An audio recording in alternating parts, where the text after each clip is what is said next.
জুলাই গণ অভ্যুত্থানের 1 বছর পূর্তি শুরু হচ্ছে আজ।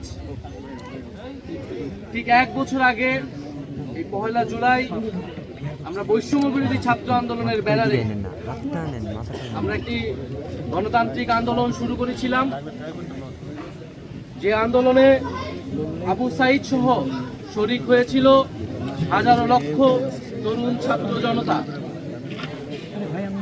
কিন্তু আমরা দেখেছি সেই কোটা সংস্কার আন্দোলন থেকে বৈষম্যবিরোধী ছাত্র আন্দোলনের ব্যানারে এই আন্দোলন গণবিস্ফোরণের রূপ নেয়, গণ অভ্যুত্থানের রূপ নেয় এবং স্বৈরাচারী ফ্যাসিবাদী সরকারের পতন ঘটায়। এবং এই পতন ঘটাতে ক্রিয়ানকের ভূমিকা পালন করেছিল আবু সাঈদের মৃত্যু। বান্ডেল থাকলে প্রতি সেনমানিতে টাকা বাঁচবে। বিকাশ সেনমানি বান্ডেল কিনে জিতুন প্রতি লেনদেনে। 16 জুলাই শহীদ আবু সাঈদ মৃত্যুর ঘটনা যখন আমরা শুনতে পেয়েছিলাম শহীদ মিনার থেকে, এবং পুরো বাংলাদেশ তখন শোকে দ্রোহে কেঁপে উঠেছিল। এবং 16 জুলাইয়ের পর থেকে এই আন্দোলন অন্য দিকে মোড় নেয়। হাজারো লক্ষ ছাত্র তরুণরা রাজপথে নেমে আসে এবং এই সরকারের বিরুদ্ধে দাঁড়ায়, ফ্যাসিবাদের বিরুদ্ধে তাদের যে প্রতিবাদ, যে নতুন বন্দোবস্তের আকাঙ্ক্ষা সেটি ঘোষণা করে। আমরা আমাদের যে জুলাই পদযাত্রা, যেটিকে আমরা বলছি দেশ গড়তে জুলাই পদযাত্রা, যে আমরা স্বৈরাচারী ফ্যাসিবাদী সরকারের পতন ঘটিয়েছি, আমরা তার ব্যবস্থার বিলোপ চেয়েছি, কিন্তু যে একটা নতুন দেশ গড়ার জন্য যে উদ্যম দরকার, এখন যেই আমাদের গঠনের জন্য, রাষ্ট্র গঠনের জন্য আমাদের কাজ করা দরকার, সেই রাষ্ট্র গঠনের জন্যই আমরা মূলত এই জুলাই পদযাত্রা, যেখানে আমরা সারা বাংলাদেশের মানুষের সাথে, 64 জেলার মানুষের সাথে আমরা কথা বলবো, আমরা তাদের কথা শুনবো। আবু সাঈদরা যে কারণে মারা গিয়েছিল সেই স্বপ্ন, সেই আকাঙ্ক্ষা আমরা তাদের কাছে তুলে ধরবো। তাই আমরা আজকে আমাদের এই পদযাত্রাটা শুরু করেছি এই রংপুরের পীরগঞ্জ। এই পীরগঞ্জের এই পবিত্র মাটি, যেখানে আবু সাঈদ শায়িত রয়েছেন, সেই আবু সাঈদের কবর জিয়ারতের মাধ্যমে আমরা আমাদের পদযাত্রা শুরু করছি। আবু সাঈদ যেভাবে পুলিশের বুলেটের সামনে বুক চিতিয়ে দাঁড়িয়েছিল, সেটাই জুলাই গণ অভ্যুত্থানে আমাদের অনুপ্রেরণা ছিল।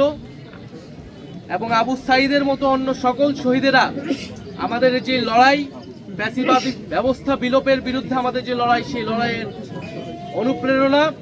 যুগ যুগ ধরে বাংলাদেশের মানুষ আবু সাঈদ, ওয়াসিম, মুগ্ধ সহ সকল শহীদদের এবং আহত যোদ্ধাদের শ্রদ্ধার সাথে স্মরণ করবে।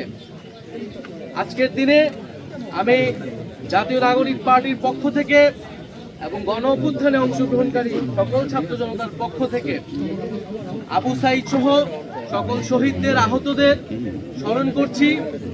এবং আমাদের যেই দাবি ছিল যে বিচার, সংস্কার এবং নতুন সংবিধান, সেই 3টি দাবি আমি আজকে আবু সাঈদের কবর থেকে পুনর্ব্যক্ত করছি।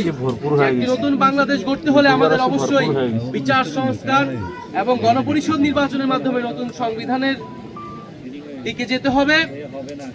এবং যে জুলাই ঘোষণাপত্র এবং জুলাই সনদ নিয়ে টালবাহানা শুরু হয়েছে, আমরা স্পষ্টভাবে আমরা হুঁশিয়ারি দিতে চাই, যদি আপনারা মনে করে থাকেন, যদি সরকার বা অন্য কেউ মনে করে থাকে যে এই যে হাজারো লক্ষ মানুষ যারা রাজপথে নেমে এসেছিল তারা ঘরে ফিরে গিয়েছে, তাহলে আপনারা ভুল ভাবছেন।